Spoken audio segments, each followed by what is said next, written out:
नमस्कार दोस्तों, स्वागत करता हूं अपने चैनल न्यू नेट नेशन में।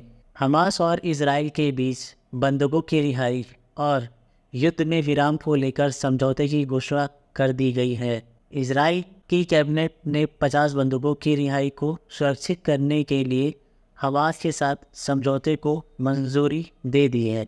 इजराइल के प्रधानमंत्री कार्यालय की तरफ से जारी बयान में कहा गया है कि लड़ाई में 4 दिन के विराम के दौरान बंधक रिहा किए जाएंगे।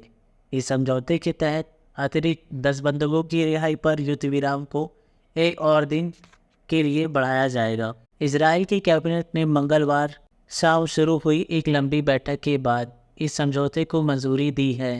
कैबिनेट की बैठक बुधवार तक चली। कैबिनेट की बैठक से पहले इजरायली प्रधानमंत्री नेतन्याहू ने कहा था कि बंधकों की रिहाई के लिए समझौते होने के बावजूद भी हमास के साथ युद्ध जारी रहेगा। हमास ने 7 अक्टूबर को इजराइल पर हमला किया था।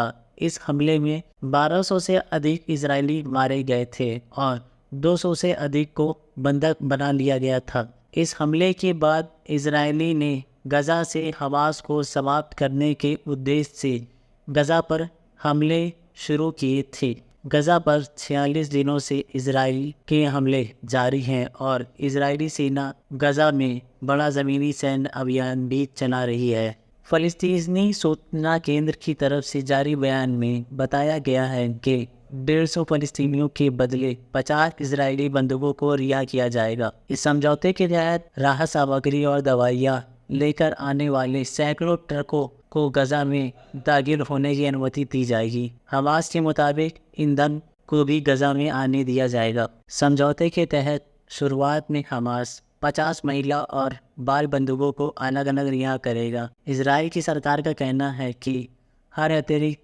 10 बंधकों की रिहाई पर युद्ध में एक दिन का विराम दिया जाएगा। ये भी माना जा रहा है कि जिन 50 बंधकों को रिहा किया जा रहा है, इनमें से वो लोग होंगे जो इजरायली नागरिक हैं या जिनके पास दोहरी नागरिकता है। वहीं अमेरिका को उम्मीद है कि 50 से अधिक बंधकों को रिहा किया जा सकता है। अमेरिकी अधिकारियों का कहना है कि उन्हें उम्मीद है कि कम से कम 3 अमेरिकी बंधक इस समझौते के तहत रिहा होंगे, जिनमें एक 4 वर्षीय बच्ची भी है। वहीं इजराइल सरकार की तरफ से जारी बयान में कहा गया है कि इजराइल की तरफ से सभी बंधकों को वापस लाने के लिए प्रतिबंध है। बयान में कहा गया है, इजराइल की सरकार IDF सेना और सुरक्षा सेवाएं युद्ध को जारी रखेगी ताकि सभी बंधकों को वापस लाने और हमास को पूरी तरह समाप्त किया जा सके